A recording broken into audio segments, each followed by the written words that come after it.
Hello friends, good morning. कैसे हैं आप सभी लोग। आज मैं आपके साथ कुछ ऐसे नियम शेयर करने वाली हूं जिसे हम लोगों को अपने घर में ज़रूर करना चाहिए। जाने अनजाने में हमारे साथ बहुत सारी गलतियां होती हैं। कुछ लोग तो इन सब के बारे में जानते हैं, लेकिन काफ़ी सारे लोग ऐसे हैं जो अभी इन सब चीज़ों के बारे में नहीं जानते हैं।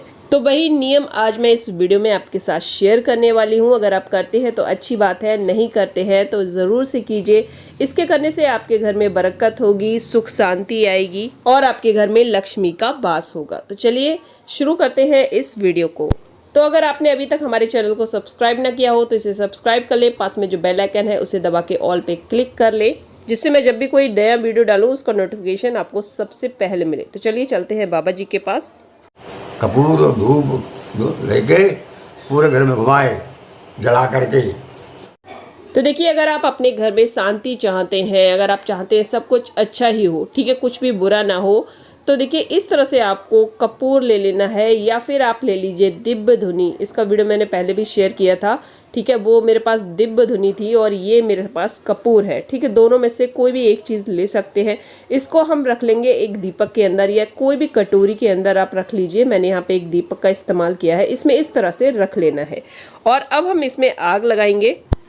और जैसे ही हम देखिए इसमें माचिस की तीली लगाएंगे ना, ये कपूर जो है जलने लगेगा। और अब हमें क्या करना है, जैसे ये जलने लगे कपूर, फिर क्या कीजिए, आप इसको लेके जो इसका आप धुआं देख रहे हैं ना, इसको अपने पूरे घर में अच्छे से कोने कोने में घुमा दीजिए। इससे क्या होगा, आपके जो घर है उसकी शुद्धि हो जाएगी अच्छे से। इससे पहले मैंने जो दिव्य ध्वनि का आपके साथ वीडियो शेयर किया था, उसमें काफ़ी सारे लोगों के कमेंट आए थे कि मैम हमारे पास दिव्य जो ध्वनि है वो नहीं है, हमें नहीं मिल पा रही है। तो आप इस तरह से कपूर का भी इस्तेमाल वहाँ पे कर सकते हैं। इसको अच्छे से अपने घर के कोने कोने में घुमा दीजिए। आपका घर एकदम शुद्ध हो जाएगा और बहुत ही अच्छा उसका माहौल हो जाएगा। बहुत ही अच्छी सी खुशबू आपके घर के कोने कोने में बस जाएगी। ये देखने में आपको ऐसा लग रहा होगा एक नॉर्मल सी बात है, लेकिन सच में आप इसको करके देखिए। देखिए आपका घर का एकदम माहौल बिल्कुल बदल जाएगा। तो जिस तरह से मैंने घुमाया है इसी तरह से आप पूरे घर में घुमा लीजिए और अगर बच जाए तो पूजा वाले स्थान पे इसको रख दीजिए। ये देखने में एक छोटा सा उपाय है, लेकिन आप इसको करके देखिएगा। इसके बाद देखिएगा आपका मन कितना शांत रहता है। सब कुछ अच्छा ही अच्छा आपके घर में होने लगेगा। रोज ना सही सप्ते में एक बार इस नियम को जरूर कर ले, और सप्ते में एक बार ना सही तो ये महीने में एक बार तो आप इस नियम को जरूर से ही अपने घर में करें।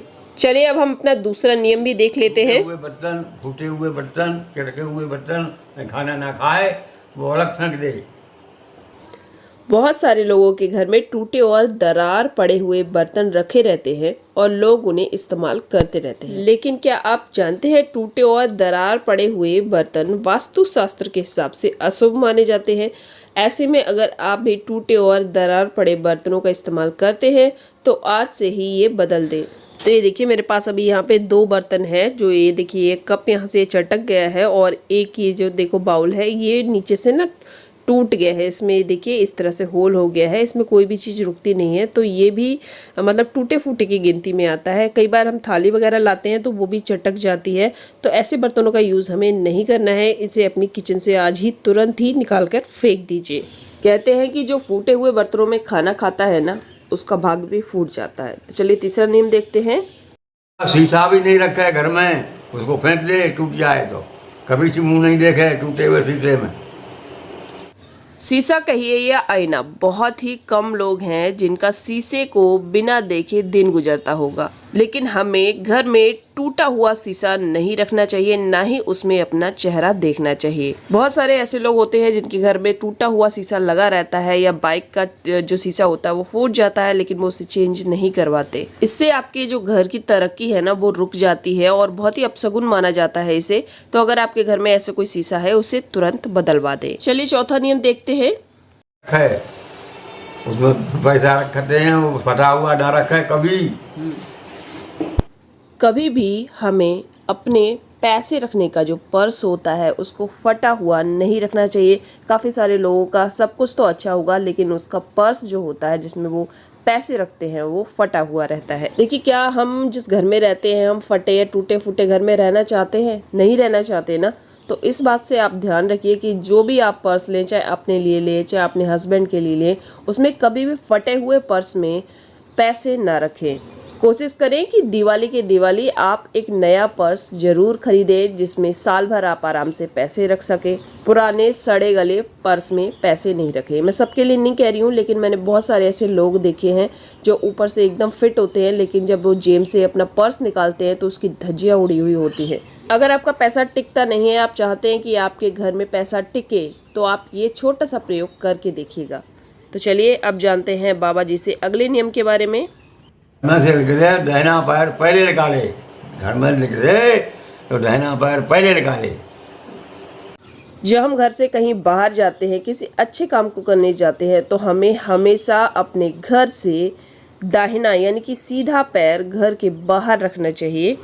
ये देखिए, मैं अभी गेट के बाहर हूँ तो ठीक है, मैं अपना दाहिना पैर रखूँगी। ये पता बहुत ही ज़्यादा शुभ रहता है अगर हम किसी अच्छे काम को करने जाते हैं तो।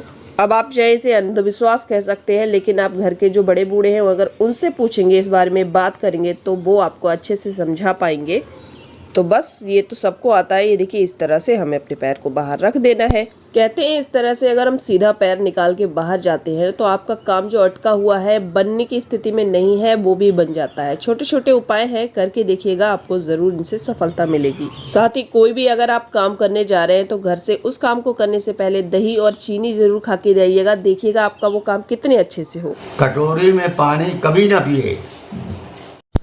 ये देखिए, ये क्या है? ये है कटोरी। और हम अक्सर क्या करते हैं, जब बच्चों को प्यास लगती है या खुद प्यास लगती है तो इसी में पानी लेके पी जाते हैं। तो अगर आप भी ऐसा करते हैं तो उसे आज से ही बंद कर दीजिए, क्योंकि ये बिल्कुल भी सही नहीं होता है। ग्लास में पानी पीजिए, लेकिन कटोरी में हमें कभी भी पानी नहीं पीना चाहिए। अगर आप घर के किसी भी बड़े बूढ़े के सामने ऐसे पियेंगे ना, तो वो तुरंत आपको डांट लगाएगा। इसलिए ध्यान रखना कि कभी भी हमें कटोरी में पानी लेके पीना नहीं चाहिए, ना ही किसी को देना चाहिए पीने के लिए। और अक्सर देखा है मैंने लोगों के घर में जो नल वगैरह रहते हैं ना, टैप वगैरह, वो टपकते रहते हैं। अगर ऐसा आपके घर में है तो उसे भी तुरंत ही सही करवाइए। घर में टपकता हुआ पानी, रुकी हुई घड़ी अशुभ मानी जाती है, तो इस बात का ध्यान रखें आप।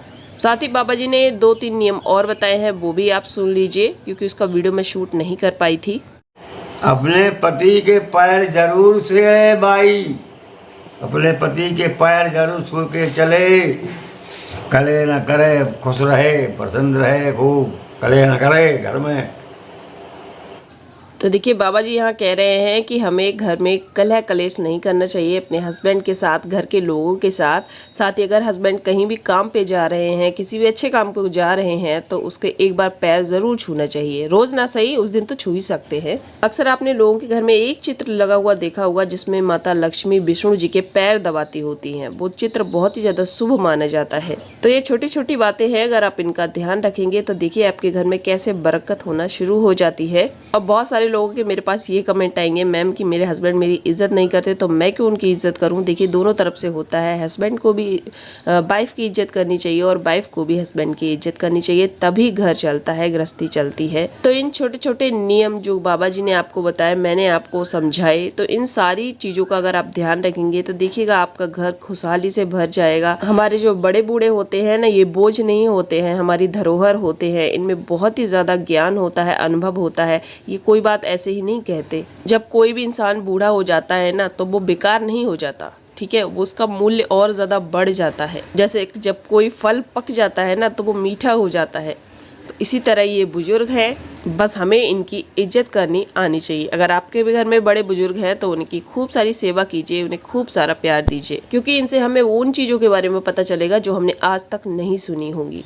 तो चलिए मिलते हैं ऐसी ही एक नई वीडियो में, तब तक जुड़े रहिए वरदान पकवान से, सबसे सीधा सबसे सरल।